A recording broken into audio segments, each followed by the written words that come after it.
Hello everyone, welcome to my channel BB talks with PK. Bigg Boss Agni Pariksha promo చూసేసింటారు. ఈ పాటికే మామూలుగా అందరూ ఏం చెప్తారో పక్కన పెట్టేద్దాం. మనం ఇక్కడ చూడాల్సింది వాళ్ళు మనకు ఏం చూపించాలనుకున్నారని కాదు, వాళ్ళు మనకు ఏం దాచిపెట్టాలనుకున్నారని. నంబర్ 1, అగ్ని పరీక్ష ఒక ట్రాప్. అందరూ దీన్ని బిగ్ బాస్ హౌస్ లోకి వెళ్ళడానికి ఒక టెస్ట్ అనుకుంటున్నారు, కానీ ఇది కేవలం కంటెస్టెంట్ కే కాదు, ప్రేక్షకులకు కూడా ఒక అగ్ని పరీక్ష. ఈ షోతో ప్రేక్షకులు ఎలాంటి డ్రామాకు, ఎమోషన్స్ కు, గొడవలకు కనెక్ట్ అవుతారో బిగ్ బాస్ తెలుసుకోవాలనుకుంటున్నాడు. ఈ టెస్ట్ రిజల్ట్స్ బట్టే అసలైన సీజన్ లో ఏం జరగాలో డిసైడ్ చేస్తారు. నంబర్ 2, సామాన్య ప్రజలు ఒక అబద్ధం. ప్రోమోలో అమాయకంగా కనిపించిన వాళ్ళు నిజంగా సామాన్య ప్రజలు కాకపోవచ్చు. వాళ్ళు ఇప్పటికే సోషల్ మీడియాలో చిన్న చిన్న ఇన్ఫ్లుయెన్సర్లు లేదా నటులు కావచ్చు. బిగ్ బాస్ వాళ్ళని సామాన్యుల్లా చూపించి ప్రేక్షకులను ఎమోషనల్ గా కనెక్ట్ చేసి ఆ తర్వాత వారి అసలైన ప్లాన్ ను బయట పెడతాడు. నంబర్ 3, బిగ్ బాస్ ఈసారి రిమోట్ కంట్రోల్లో. ఈసారి షో టీవీలో కాకుండా ఓటీటీలో వస్తుంది. అందరూ సెన్సార్ ఉండదు అని అనుకుంటున్నారు, కానీ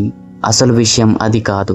ఓటీటీలో వాళ్లకు బిగ్ బాస్ ప్రొడక్షన్ మీద పూర్తి కంట్రోల్ ఉంటుంది. ఎప్పుడు ఏం చూపించాలి, ఏం దాచిపెట్టాలి అనే పవర్ అంతా వాళ్ళ చేతిలోనే ఉంటుంది. మొత్తంగా చెప్పాలంటే ఈ ప్రోమో ఒక డీకోడింగ్. ఇది మనకు రాబోయే సీజన్ ఒక పెద్ద ప్లాన్డ్ గేమ్ అని, దాన్ని మనం ప్రేక్షకుల్లా చూస్తున్నామని మాత్రమే కాదు, దాన్ని మనం ఒక రిమోట్ కంట్రోల్ ద్వారా చూస్తున్నామని చెబుతుంది.